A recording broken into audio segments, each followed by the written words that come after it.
Nào, thấy không?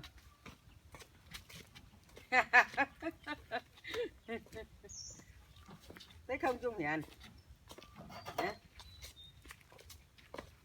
Anh ơi.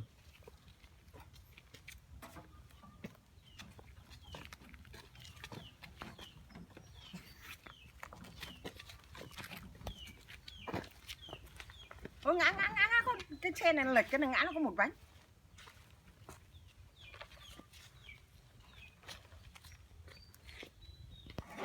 Con này kéo từ chỗ mát. Trông nó nhá, cả nó nghiêng cái này ngã đấy.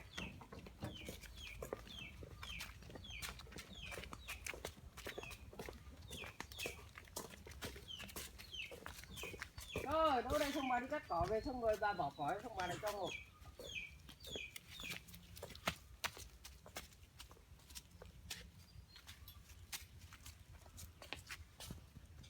Không gánh được cái thế này là ngon nhất còn không phải gì cả.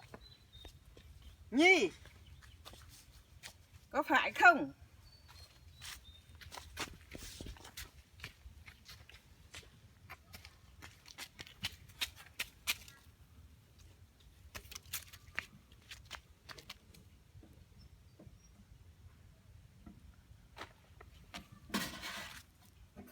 Ôi kìa,